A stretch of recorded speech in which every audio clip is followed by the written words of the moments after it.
పెళ్లి తేదీ ఖరారైంది కానీ పెళ్లి వేదిక ఏదో మాత్రం ఇంకా ఖరారు కాలేదని అంటున్నాడు నాగచైతన్య. తన వివాహం గురించి ఈ హీరో మరోసారి స్పందించాడు. అక్టోబర్ 6వ తేదీ పెళ్లి జరగబోతుందని ప్రకటించాడు. అయితే డెస్టినేషన్ పద్ధతిలో పెళ్లి చేసుకోవడమా లేక హైదరాబాద్లోనే భారీ ఎత్తున వేడుక నిర్వహించుకోవడమా అనే విషయమై ఇంకా ఏ నిర్ణయమూ తీసుకోలేదని చైతూ అంటున్నాడు. ఇక ఇదే సమయంలో తమ పెళ్లిపై బయలుదేరిన రూమర్లకు చైతూ చెక్ చెప్పాడు. వివాహ వేడుకకు చైతూ సమంతాలే ఫండింగ్ చేస్తున్నారని ఒక ప్రచారం జరుగుతోంది. అయితే అలాంటిదేమీ లేదని చైతూ స్పష్టం చేశారు.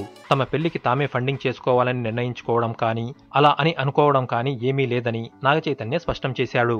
ఒకవేళ ఆ మాట మాట్లాడితే తన తండ్రి నాగార్జున హట్ కావచ్చని కూడా చైతూ అంటున్నాడు. నిజమే కదా, నాగార్జున లాంటి సంపాదనాపరుడు కోటీశ్వరుడు తన కొడుకు పెళ్లికి తానే ఖర్చు పెట్టి గ్రాండ్ గా చేయాలని కోరుకుంటాడు.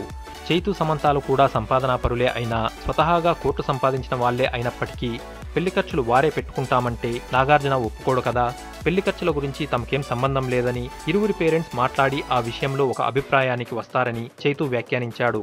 డెస్టినేషన్ వెడ్డింగ్ రూపంలో ఎక్కడైనా దూరంగా వెళ్లి పెళ్లి చేసుకోవాలనే ఉంది కానీ ఇంట్లో వాళ్ళు కూడా అర్థం చేసుకోవాలి, వారికి అనుగుణంగా పెళ్లి వేడుక జరగాలి కదా అనే లాజిక్ కూడా చైతూ సమంతాల నుంచి వినిపిస్తోంది.